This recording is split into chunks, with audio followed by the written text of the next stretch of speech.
तो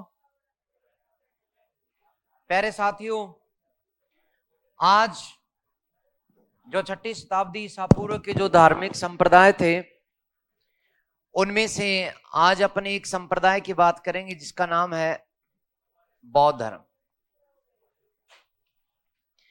बौद्ध धर्म, कुछ खास समाचारों का पता है इसका? बौद्ध धर्म किसने चलाया बताओ? गौतम बुद्ध ने। तो गौतम बुद्ध के बारे में आपको सूचनाएं हैं क्या? बताओ। ये गौतम बुद्ध का जन्म कहां हुआ था? यूपी में, लुम्बिनी। फिर ठीक है। ये लुम्बिनी कहां पड़ता है? लुम्बिनी नेपाल में। तो मैं लिख दूं नेपाल? गलत है। नेपाल की तराई बिहार में, यानी नेपाल की सीमा बिहार। ये गौतम बुद्ध जो थे, इनका जन्म कब हुआ था? 563 ईस्वी में। अरे 563 ईस्वी में हुआ था, ईसा पूर्व में। तो ईसा पूर्व में, फिर ईस्वी ईसा पूर्व सब गोल हो रहा है, ये क्या बात हुई? 563 ईसा पूर्व। इनके बचपन का नाम क्या था? बचपन का नाम सिद्धार्थ।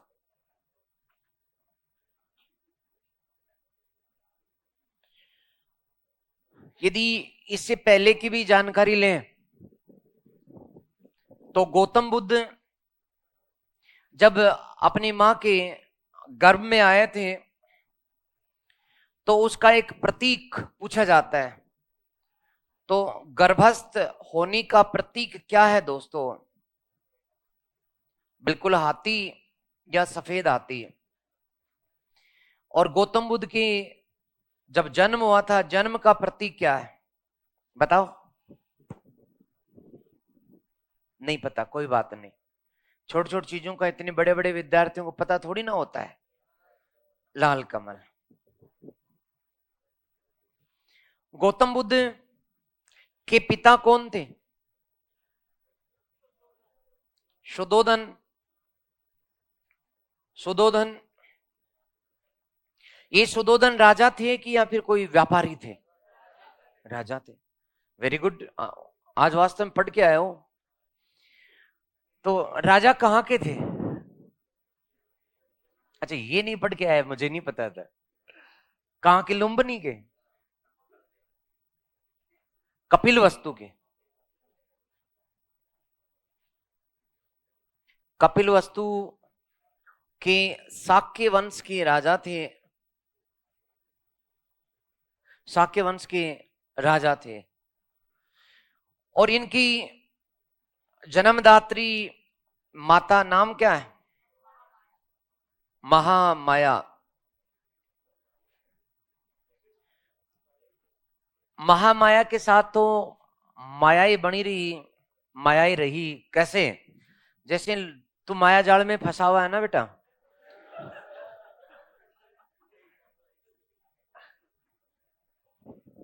इसको तो सपने ही आते रहे। जैसे अपने भाई को सपने आते रहते हैं, दोनों साइड देखता है, सपने सपने। और बेचारी सपने देखती देखती महामाया की 7वें दिन मृत्यु हो गई। जन्म के 7वें दिन मृत्यु हो गई। इसलिए ज्यादा सपने मत देखा करो रे।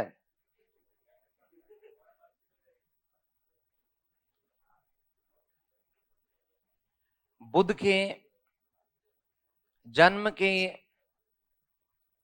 7वें दिन मृत्यु।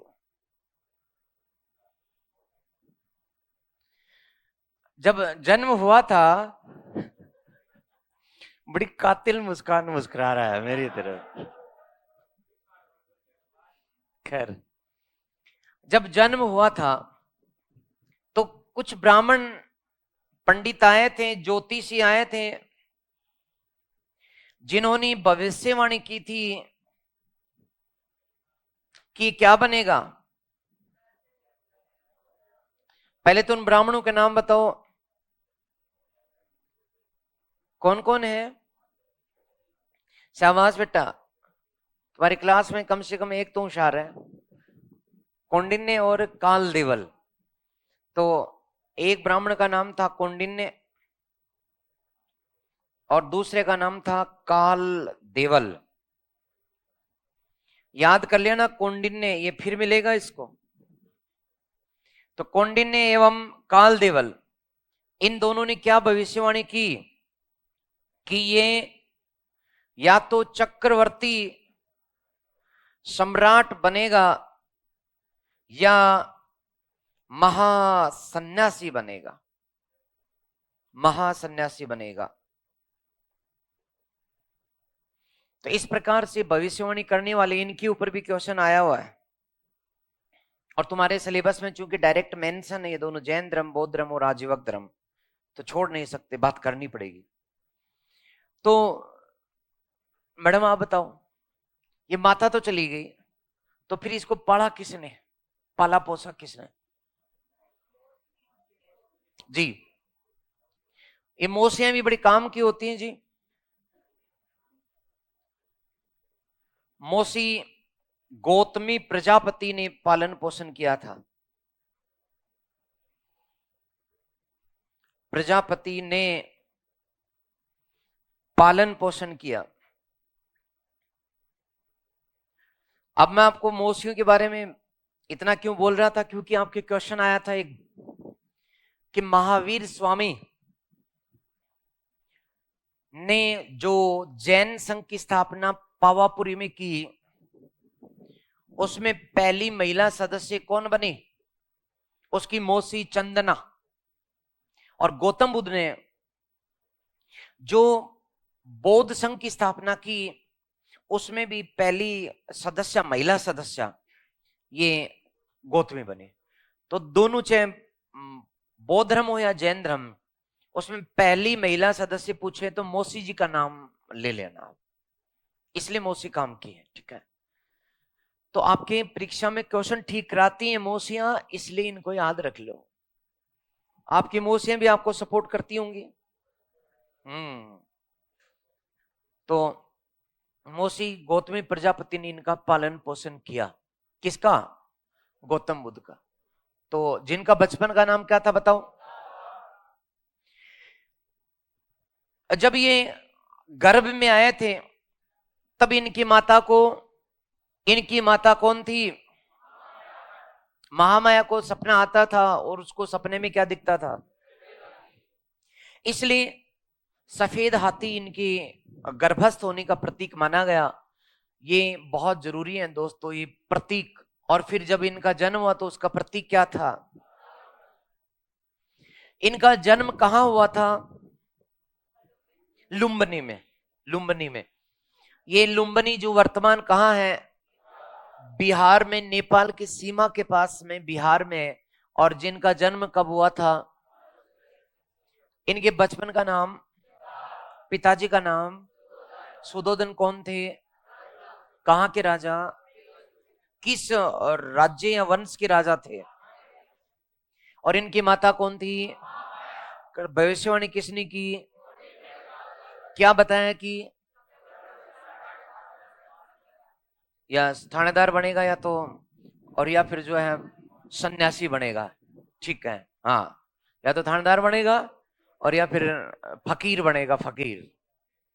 तो इस प्रकार से, और फिर इनका पालन पोषण इनकी मौसी ने किसने किया। ओके, फटाफट उतारो इसको। बौद्ध धर्म की हेडिंग डाल देना रे ऊपर ऊपर।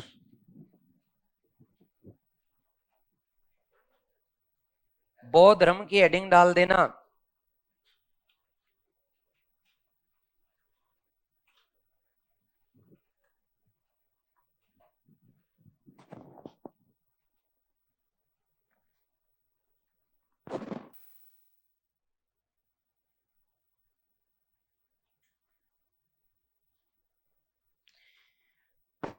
लिख दिया क्या?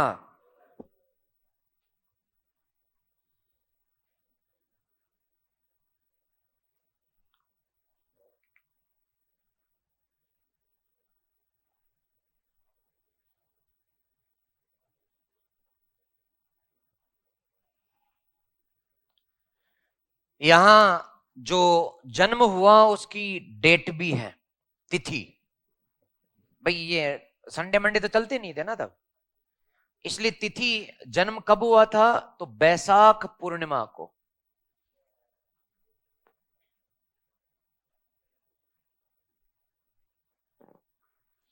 ये याद रखना, जन्म भी बैसाख पूर्णिमा को, ज्ञान प्राप्ति भी बैसाख पूर्णिमा को, और मृत्यु भी बैसाख पूर्णिमा को। इसलिए बैसाख पूर्णिमा को बुद्ध पूर्णिमा कहा जाता है, तीनों घटनाएं इनकी।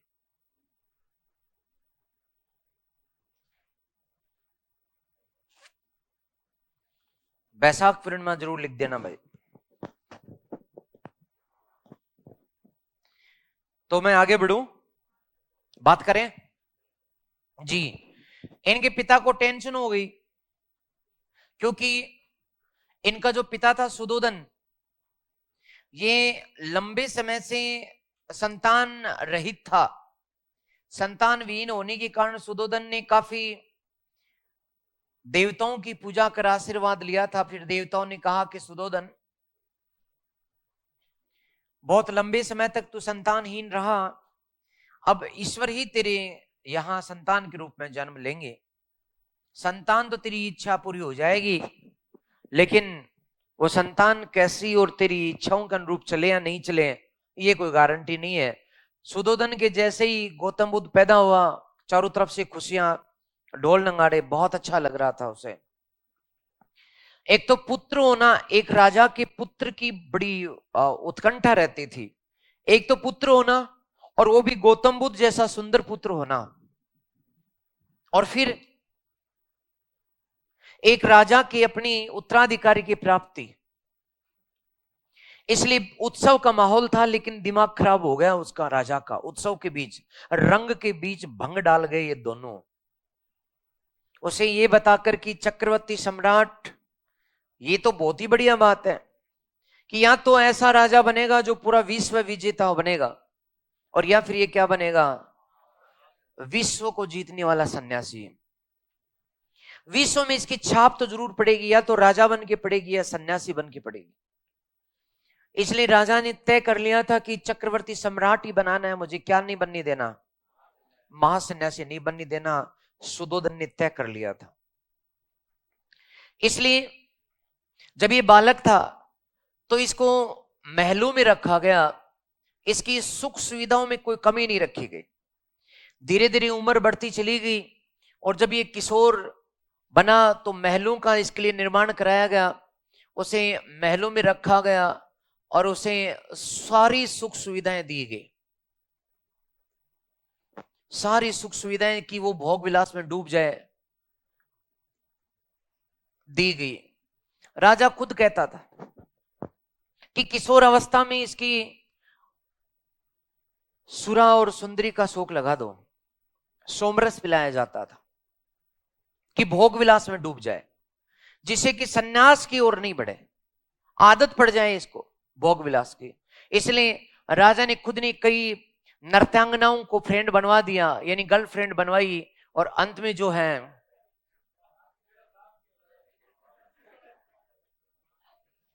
लड़कों का दिल जो उछल करके बाहर आ गया कि हे भगवान, ऐसा बाप तो सबको दे। अरे बावड़ो, इसके साथ समस्या थी, वरना कोई बाप ऐसा नहीं चाहता। तुम तो एकदम से प्रतिक्रिया दे बैठे। खैर, तो इसको नृत्यांगनाओं के बीच में रखा गया, नृत्य और संगीत की व्यवस्था की गई, और इनके साथ साथ इन्हें भोग विलास में डुबोया गया, और साथ में इनका जल्दी ही राज्य की सबसे सुंदर कन्या यशोधरा के साथ इनका विवाह कर दिया गया। यशोधरा, तो विवाह किसके साथ हुआ, यानी गौतम बुद्ध की जो पत्नी है उसका नाम क्या है, इसको यशोधरा को एक दूसरे नाम से भी जाना जाता है, इसे बिंबा भी नाम लिखा होता है, बिंबा। तो पत्नी यशोधरा और बिंबा, और जिनके इनके जल्दी एक पुत्र भी हो गया। जब इनकी गौतम बुद्ध की उम्र 18 साल की थी तब इनके पुत्र उत्पन्न हो गया था जिसका नाम था राहुल। तो पुत्र है राहुल। राहुल जिसका अर्थ है बंधन, राहुल का अर्थ है बंधन। ओके। तो राजा ने कोशिश की थी कि मेरा बेटा जो है वो सन्यास की ओर नहीं बढ़े, चाहे कुछ भी करना पड़े भले मुझे इसके लिए। इसलिए इनका जो बेटा था वो सन्यासी बनने की बजाय भोग विलासी बनता चला गया। लेकिन देखो, जतन आप कितने भी कर लो, विधि को जो मंजूर है होना तो वही होता है। 29वें वर्ष तक इसे महल में रखा गया। 29वें वर्ष में इसको छूट दी गई कि बेटा तू चाहे तो बाहर की दुनिया देख ले। राजा को लग गया था कि 30 तो आली, 29 साल का हो लिया, 60-70 साल का जीवन होता है, तो आधी उम्र जवानी की बिता भी ली, अब क्या सन्यासी बनेगा। इसलिए 29वें वर्ष तक उसको महल में रखा गया। 29वें वर्ष में ये महल से बाहर निकला, पहली बार अपनी उस महलों की चार दीवारी से बाहर आया। इनका जो घोड़ा था उसका नाम था कंथा या कंथक, और इनका जो सारथी था, रथ का सारथी, रथ चलाने वाला उसका सारथी, इसका नाम था चन्ना या छन्ना, छन्ना। तो आपकी उच्चारण में कई जगह चन्ना मिलेगा, कई जगह छन्ना, जैसे कंथा और कंथक। तो तब तक कोई दिक्कत नहीं थी, राजा भी खुश था कि अब तो लग रहा है कि सन्यास तो नहीं लेगा, अब तो चक्रवर्ती सम्राट ही बनेगा। राजा बहुत खुश था कि अब मेरा बेटा भारत का, इस भारतवर्ष का चक्रवर्ती सम्राट बनने वाला है, अब इसको जाने दो, अब उसको युद्ध करनी दो। इसलिए पहली बार जब ये बाहर आया तब इसने 4 दृश्य देखे, 4 दृश्य देखे। इनमें से पहला जो दृश्य था दोस्तों वो कौन सा, इनका सीक्वेंस भी जरूरी है, बताओ क्या देखा जी। एक बुजुर्ग व्यक्ति ने ही महिला को देखा, वृद्धा, वृद्धा को इन्होंने देखा। अब आप सोच रहे होंगे कि वृद्धा को देखा तो क्या देखा, वृद्धा तो रोज होती है, देखते हैं हम लोग बुढ़ापे में, लेकिन इसने तो पहली बार देखा ना, इसलिए ये सोच रहा था कि जिंदगी बड़ी हसीन है। महलों में उसको हसीन जिंदगी मिली थी। पहली बार इसने अपने सारथी चन्ना को कहा कि रथ दौड़ा देख, रथ के ऊपर मजा आ रहा है। वो ठंडी हवाओं के झोंके, बिहार की भूमि, नेपाल की तराई, और वो घनी घटाएं नेपाल की तराई में, ऊंचे ऊंचे वृक्षों से लदा हुई वो भूमि, और हर 3 कोस के ऊपर बहती हुई हिमालय से निकलने वाली नदियां। बहुत अच्छा लग रहा था कि इतनी सुंदर खूबसूरत दुनिया आज तक मुझे 29 साल हो गए मैं देख नहीं पाया। और उसने अपने सारथी चन्ना को कहा कि चन्ना वे स्पीड से रथ को दौड़ा, और दौड़ता हुआ रथ जब पहुंचा तो उसने दूर से देखा गौतम बुद्ध ने कि एक वृद्धा जो है अपनी लकड़ी को टेक टेक करके बिल्कुल झुक करके चल रही है। गौतम बुद्ध ने कहा कि चन्ना ये क्या है, तो उसने कहा मालिक ये बूढ़ी है। नहीं ये क्या ढूंढ रही है, सब कुछ नहीं ढूंढ रही है, ऐसे ही चलती है, ये ऐसे क्यों चलती है, ये सीधी खड़ी क्यों नहीं होती, तू भी खड़ा होता है मैं भी खड़ा होता हूं। मैंने आज तक महलों में जिसको भी देखा वो सीधा खड़ा होता है, क्योंकि महलों में बुढ़ापे का काम क्या था, वहां तो जवानी का रंग बिखरा करता था। इसलिए कहा कि सब सीधे खड़े होते हैं, ये झुक क्यों रही है, ये जरूर कुछ ना कुछ ढूंढ रही है। चन्ना परेशान होगा, बोले मालिक ना पता नहीं क्या ढूंढ रही है, आप ही पूछ लो ना प्लीज। गौतम बुद्ध जो है रथ से नीचे उतरे, जाकर के वृद्धा को कहा कि कड़क करके कि क्या ढूंढ रही है। उसने कहा बेटा मैं तो कुछ नहीं ढूंढ रही, जा रही हूं। अरे तो सीधी खड़ी होके जाना। बोले मैं सीधी खड़ी नहीं हो सकती, क्यों, मैं बूढ़ी हो गई। गौतम बुद्ध ने कहा कि क्या बुढ़ापा होता है, और कहा कि जबरन हाथ लगाए और उसके शरीर को खड़ा करने की कोशिश की। कभी इधर खड़ा करे तो इधर लुढ़क जाए, इधर वापस खड़ा करे तो इधर लुढ़क जाए। बुढ़िया हो गई परेशान, 2-4 बार गिरी, दर्द भी हुआ, बुढ़ापे में हड्डियों में दर्द भी जोरदार ही होता है। अंत में वृद्धा परेशान हो गई। उसने कहा कि रे तू मेरे को परेशान मत कर। उसने कहा कि परेशान नहीं कर रहा, तू तू झुक करके चल रही, कितनी पीड़ा हो रही, तू सीधी खड़ी हो जा। उसने कहा बेटा नहीं हो सकती। नहीं तू कुछ ढूंढ रही है। बोले हाँ ढूंढ रही हूं। तो क्या ढूंढ रही है? बोले मैं ऐसी चीज ढूंढ रही हूं जो कल मेरे पास थी, आज तेरे पास है, और परसों किसी और के पास चली जाएगी, और उसका नाम है जवानी। जो कल मेरे पास थी आज तेरे पास है, और कल किसी परसों किसी और के पास चली जाएगी। बहुत समझाया नहीं समझा, अंत में इसका दिमाग खराब। इसने कहा कि चल रहा आगे चलना।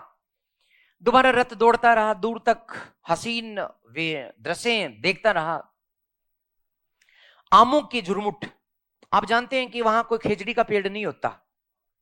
एक खेजड़ी के पेड़ तो दिल्ली में भी नहीं मिलता, हरियाणा में भी बहुत कम है, और जैसे दिल्ली की सीमा शुरू होती है खेजड़ी ढूंढते नहीं मिलती। अभी मैं थोड़े दिन पहले यात्रा पर जाके आया था बद्रीनाथ जी, तो मेरे पिताजी को साथ ले गया, तो उन्होंने वो अपनी खेजड़ी ढूंढते रहे। बोले देखिए इधर खेजड़ी नहीं है। मैंने कहा बापू गई खेजड़ी राजस्थान में। तो आमों के झुरमुट के बीच से निकलते हुए ये बहुत अच्छा लग रहा था, मौसम भी आज सुहाना था। दूसरा दृश्य इन्होंने देखा, एक रोगी आमों के उस बगीचे के एक आम के पेड़ के चारों तरफ बने हुए चबूतरे पर बैठा बैठा करा रहा था। गौतम बुद्ध उस मंद मंद बहती हुई हवाओं के झोंकों की तरह गा करके भाग रहा था, रथ पे दौड़ रहा था। और उसने जब रोगी को रोते हुए देखा, तो उसने फिर चन्ना को कहा कि चन्ना वे रथ रोक, ये क्या नाटक है? उसने कहा कि महाराज बीमार है ये। बीमार क्या होता है? बोले इसकी कुष्ठ रोग है। ये रोग क्या होता है? अजी जिसको हो जाता है ना वही जानता है। उसने कहा नहीं, ये रो क्यों रहा है इतनी बुरी तरह से? क्या इसको किसी ने पीटा? बोले नहीं पीटा नहीं है, बिना पीटे भी रोते हैं। ऐसे कैसे रोते हैं? उसने कहा मालिक आप ये काम करो, आप ही जाके पूछ के आओ ना, वो मेरे को नहीं बताएगा, आप तो राजा हो भावी, आपको सब कुछ बता देगा। गौतम बुद्ध फिर से रथ से उतरे, गए रोगी के पास में, देखा रोगी के शरीर पर जगह जगह फफोले उठे हुए, कुष्ठ का रोगी, और उन फफोलों के बीच से बहती हुई मवाद, और तड़पता हुआ वो रोगी, और मवाद के साथ बहता हुआ वो खून। गौतम बुद्ध जब पास में गए तो उसने देखा कि जो शरीर है वो जगह जगह से गला हुआ, सड़ा हुआ और भयंकर बदबूदार। गौतम बुद्ध से रुका नहीं गया, उसने पूछा कि भाई तेरी समस्या क्या? उसने कहा कि देख कितनी बड़ी बीमारी है, इससे बड़ी और क्या समस्या होगी? समझ में कुछ नहीं आया, बस इतना पता लगा कि बहुत बुरी तरह तड़फ रहा है ये प्राणी ऐसा। और आकर के चन्ना को कहा कि चन्ना ऐसा कौन व्यक्ति बनता है साहब, कोई किसी की भी रोग हो सकता है, मेरी भी हो सकता है। बोले हाँ। अरे मैं इतना सुंदर, देख मेरा शरीर देख तो सही। उसने कहा कि मालिक ये जो देख तो सही है ना, वैसे के वैसे मवाद हो जाएगी इसमें। गौतम बुद्ध को टेंशन कि मेरी भी हो सकती है। तो यहां से चिंता के जो कण है, चिंता के जो बीज हैं, वो गौतम बुद्ध के साथ स्टार्ट हो गए। उसने कहा कि तू आगे चल रहा, दिमाग खराब मत कर। और फिर तीसरी ओर आगे बढ़े तो उसने उसने किसको? शव यात्रा। बात एक ही है, एक मृत व्यक्ति को कंधों पर लेके जा रहे थे और साथ में बोले जा रहे थे राम नाम सत्य है। गौतम बुद्ध ने कहा कि ये कौन सा जुलूस निकल रहा है? चन्ना रथ रोक। चन्ना ने कहा मालिक ये जुलूस नहीं है, आप रथ मत रुको, यहां कोई मर गया है। बोले मरना क्या होता है? उसने देखा ही नहीं है ना, उसके लिए हर चीज एक नई है, जबकि जो रोज देखता है उसके लिए कॉमन है। उसने शव यात्रा को देखा, रुकवा दी, कहा कि रुको क्या बात है? बोले साहब मर गया। मरना कैसा होता है? उसने देखा जो मरा हुआ आदमी था वो तो सो रहा था। गौतम बुद्ध ने कहा कि क्यों नौटंकी करते हो, सोया हुआ है, इसको जगाओ। बोले मालिक हमने तो खूब जगा लिया। अरे जगाओ इसको। बोले आप ही जगा लो प्लीज। गौतम बुद्ध ने खूब जगाने की कोशिश की, वो जगा ही नहीं। घंटे भर की कोशिश के बाद में चन्ना उसको पकड़ के ले गए रथ पर कि मालिक ये कभी नहीं जागेगा, कभी भी नहीं, ये हमेशा हमेशा के लिए जा चुका है इस पृथ्वी पर, इस सूर्य और इस चांद को ये कभी नहीं देख पाएगा, ना तुम्हें ना तुम इसको, ये जा चुका है। अरे ये जाना क्यों? बोले सब जाते हैं। मैं भी जाऊंगा। पक्का जाओगे? दिमाग खराब। मैं ऐसे ही हमेशा के लिए जाऊंगा? सर पक्का जाओगे आप तो। क्यों? मैं ही क्यों? सब जाते हैं। जो पैदा होता है, जो आता है वो जाता है। गौतम बुद्ध ने कहा कि अब बस की बात नहीं है, मेरे बहुत सारे टेंशन हो गए, तो एक काम कर, मेरा महल ही ठीक था, तू वापिस ले चल रथ को। रथ को वापिस घुमाया गया। गौतम बुद्ध के दिमाग की जो विचार की जो श्रृंखला थी, चिंतन की, वो शुरू हो चुकी थी। उसने चन्ना को कहा कि मैं जब भी महल से बाहर निकला हूं, मैं तो सोच रहा था मैं खुशी लेकर के आऊंगा, लेकिन चारों तरफ दुख ही दुख बिखरा हुआ। बोले हाँ, ये सत्य है कि दुख ही दुख है। और आप जो महलों में सुख भोग रहे थे वो भी कृत्रिम है, क्योंकि आपको आपके पिता ने जबरन कैद करके रखा था, क्योंकि उनको ये लग रहा था कि तुम सन्यासी नहीं बन जाओ, इसलिए आपको जो सुख दिए गए थे वो वास्तविक नहीं थे, वो सिर्फ आपके लिए व्यवस्था की गई थी। वो नृत्य, वो सोमरस, और वो नृत्यांगनाएं, और वो आपकी सारी गर्लफ्रेंड, ये सब आपको जानबूझ करके राजा बनाने के लिए, चक्रवर्ती सम्राट बनाने के लिए, सन्यासी बनने से रोकने के लिए की गई एक व्यवस्था थी, जो वास्तविकता से बहुत दूर, बहुत परे थी। गौतम बुद्ध के विचारों की श्रृंखला में उसने पूछा कि वास्तव में क्या चारों तरफ दुख ही दुख है? हाँ, बिल्कुल दुख ही दुख है। हर व्यक्ति जो जन्म लेता है उसके जीवन में दुख जरूर है, दुख से रहित कोई भी नहीं। अंत में जब वो निकल रहे थे, तो गौतम बुद्ध के विचारों के बीच उसने चौथा दृश्य और देखा, और वो था एक सन्यासी। गौतम बुद्ध ने देखा कि एक दूसरे आमों के बगीचों के बीच में, एक झुंड के बीच में बने हुए एक चबूतरे पर दूर से एक व्यक्ति आलती पालती मार करके बैठा है, और उसका चेहरा छोटा सा दिखाई दे रहा है लेकिन सुख से भरा हुआ। गौतम बुद्ध ने कहा कि रथ रोक, तूने झूठ कैसे बोला? कैसे बोला झूठ? कि तूने कहा था कि हर व्यक्ति दुखी है, देख इसका चेहरा देख, दुखी लग रहा है। अरे मालिक, ये तो सन्यासी है। ये सन्यासी क्या होता है? आप जाके खुद ही पता कर लो क्या होता है। सन्यासी के पास पहुंचे, जाकर गौतम बुद्ध ने उसको, जो तपस्या में बैठा था, चेहरे की मुख मुद्रा ऐसी कि सारे जहां की शांति उसके चेहरे पर समाई हो, तेज ऐसा कि सूर्य की भांति उनके चेहरे पर ओजस्वी और तेज में वो चेहरा। गौतम बुद्ध ने देखते ही एक आभा महसूस की, एक सुकून महसूस किया कि इस व्यक्ति को पक्का कोई दुख नहीं है। और गौतम बुद्ध ने उसे जब बार बार पुकारा तो उसने आंखें खोली और मुस्कुरा करके हाथ उठाया कि बता वत्स, क्या समस्या है तुम्हें? गौतम बुद्ध ने कहा कि तू कौन है समस्या दूर करने वाला? राजा का बेटा मैं हूं, मैं लोगों के दुख दूर करता हूं। तू कौन सी ताकत है, क्या है तेरे पास जो तू समस्या दूर कर देगा? उसने कहा कि नहीं, मेरे पास कुछ नहीं है, मैं तो सब कुछ ईश्वर को समर्पित कर चुका, फिर भी मेरे हाथ में इतना है कि कोई मेरे योग्य कोई समस्या हो तो मैं जरूर दूर करूंगा। मेरा जीवन दूसरों के लिए, मुझे तो कुछ भी नहीं चाहिए। और कह करके वो मुस्कुरा बैठा। गौतम बुद्ध को लगा कि ये रहा ना सुख, ये सुख इसके पास है। यदि सुख लेना है तो किसी चीज की प्राप्ति की इच्छा नहीं, बल्कि सब कुछ ईश्वर को समर्पित करने की जरूरत होती है। अब संदेश क्लियर था, अब रास्ता तय हो चुका था कि यदि इस संसार में मुझे दुख से बचना है तो मुझे क्या बनना है? सन्यासी। उसने कहा चल भाई महल में चल चन्ना। और चन्ना फिर कहां पहुंच गया? वापिस महल। महल में आज उसने ना तो अपनी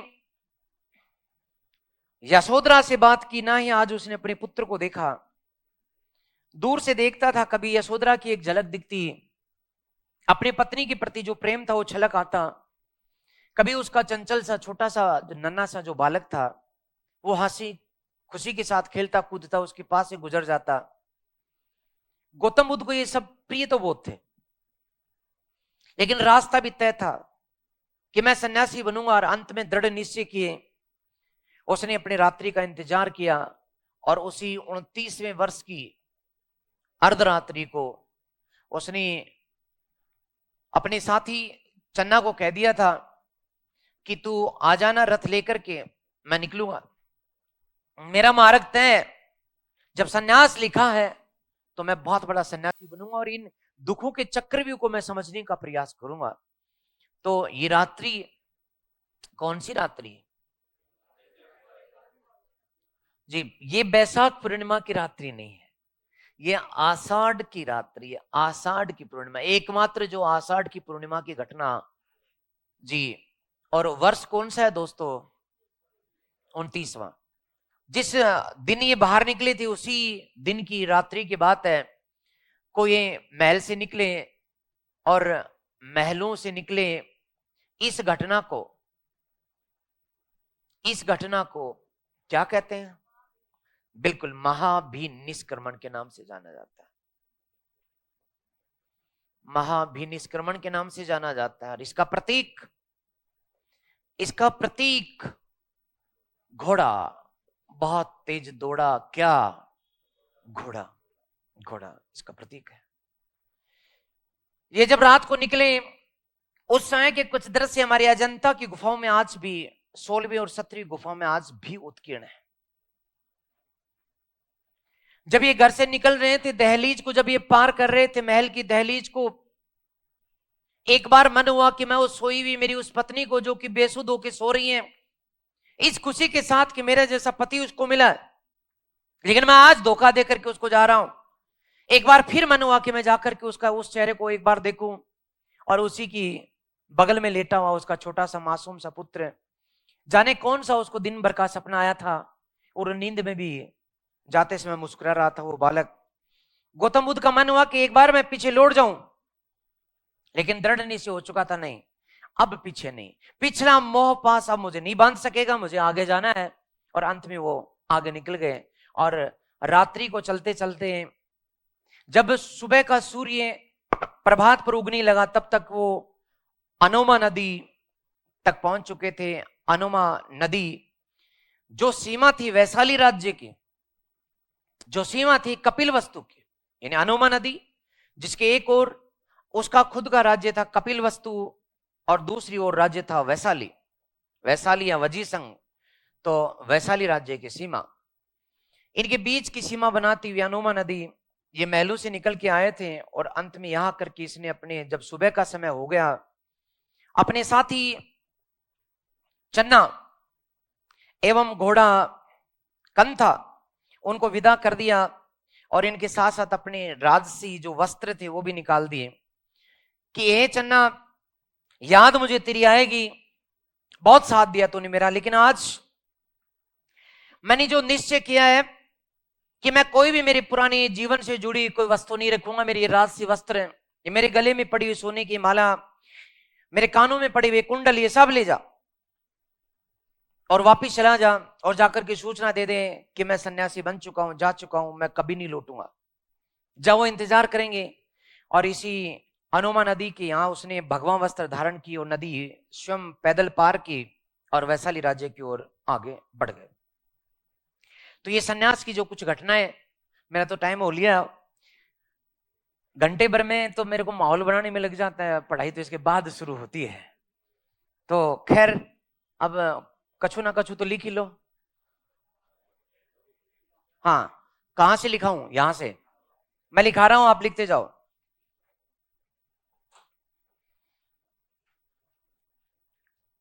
शुद्धोधन ने, लिखो रहा है, शुद्धोधन ने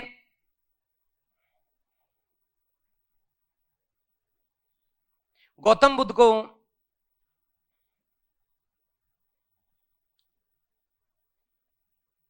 सन्यासी बनने से,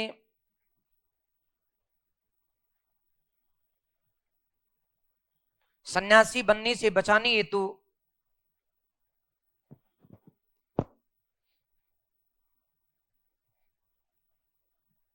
महलों में रखा।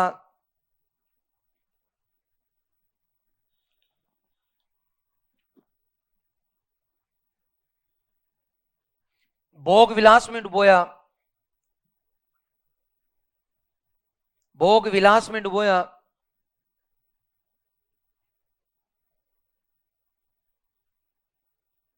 नृत्य संगीत की व्यवस्था की,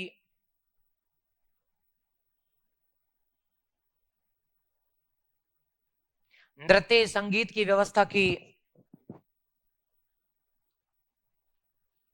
किशोर अवस्था में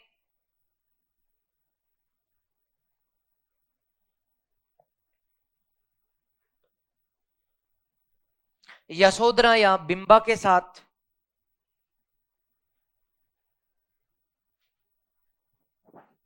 यशोधरा या बिंबा के साथ विवाह किया।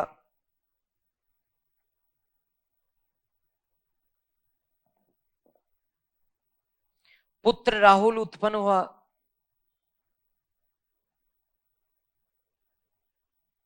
पुत्र राहुल उत्पन्न हुआ। राहुल का शाब्दिक अर्थ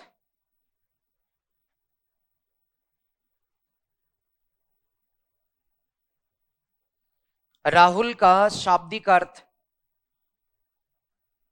बंधन होता है।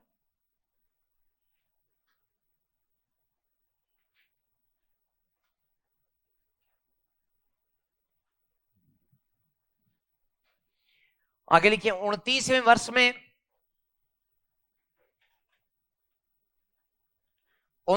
वर्ष में गौतम बुद्ध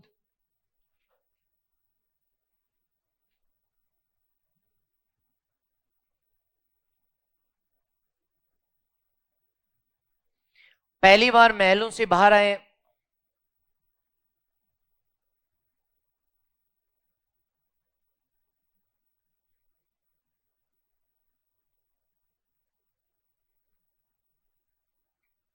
घोड़ा कंथा या कंथक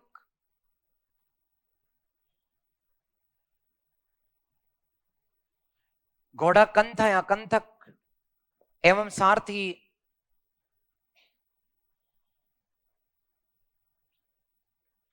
चन्ना या छन्ना के साथ 4 दृश्य देखे।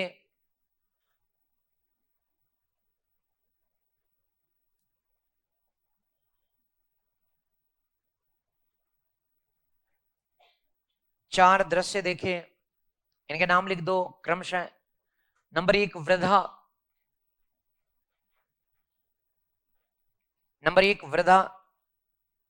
नंबर 2 रोगी।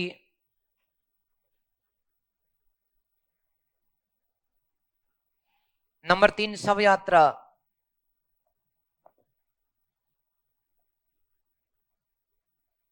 और नंबर 4 सन्यासी।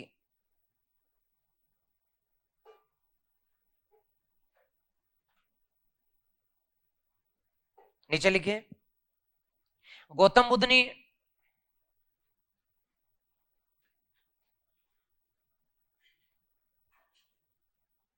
प्रथम 3 दृश्यों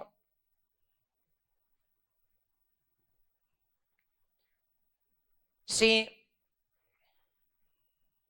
संसार के दुख में होने का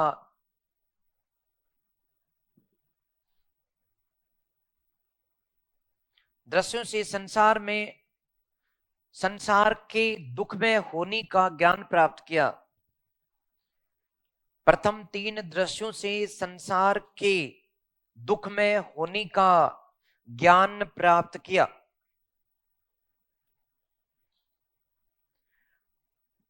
चौथे दृश्य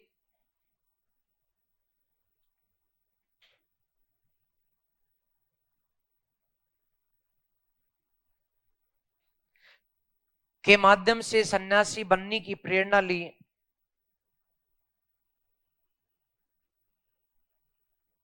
चौथे दृश्य के माध्यम से सन्यासी बनने की प्रेरणा ली।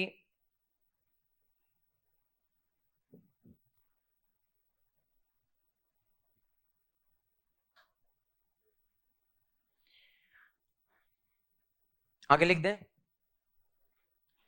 29वें वर्ष की इसी रात्रि को 29वें वर्ष की इसी रात्रि को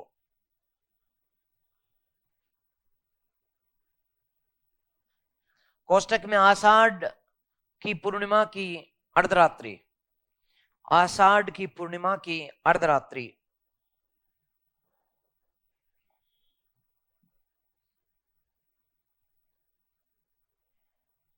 कोष्टक में लिखना आषाढ़ पूर्णिमा की अर्धरात्रि। तो 29वें वर्ष की इसी रात्रि को गौतम बुद्ध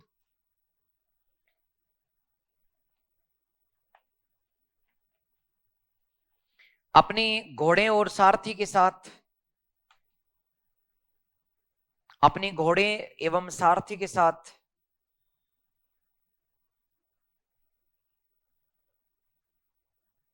महल छोड़कर निकले।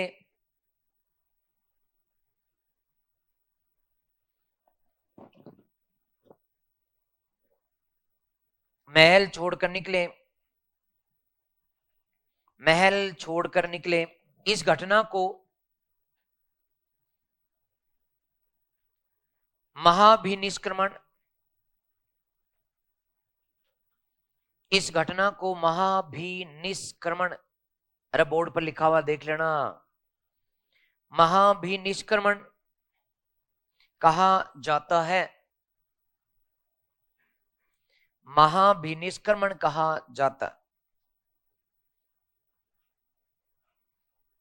इसका प्रतीक महाभिनिष्क्रमण, ये लिखा हुआ है ना, महाभिनिष्क्रमण, तो महाभिनिष्क्रमण कहा जाता है। इसका प्रतीक, हाँ, महाभिनिष्क्रमण का प्रतीक घोड़ा है। महाभिनिष्क्रमण का प्रतीक घोड़ा है। लास्ट लाइन लिख दें। गौतम बुद्ध अनुमा नदी,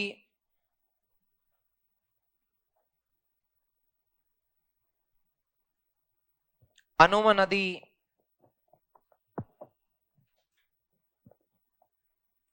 के पास पहुंचे, अनुमा नदी के पास पहुंचे। यहां से उन्होंने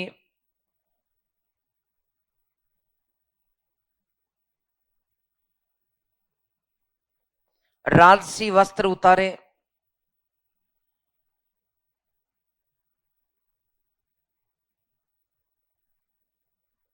सन्यासी वस्त्र पहने,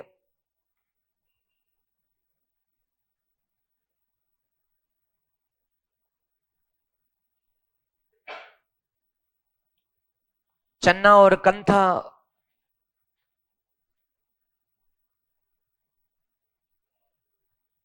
चन्ना और कंथा एवं अपने वस्त्रों को पुनः लौटाया।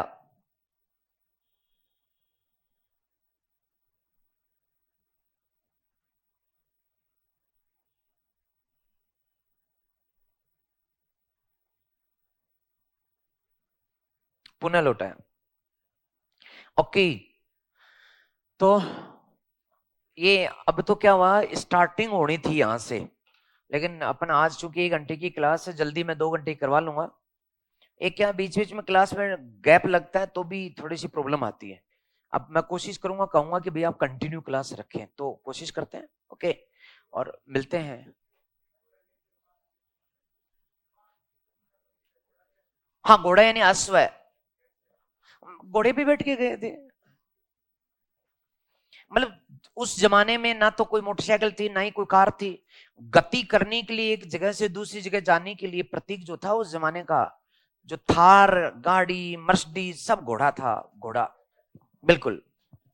ओके दोस्तों, नमस्कार।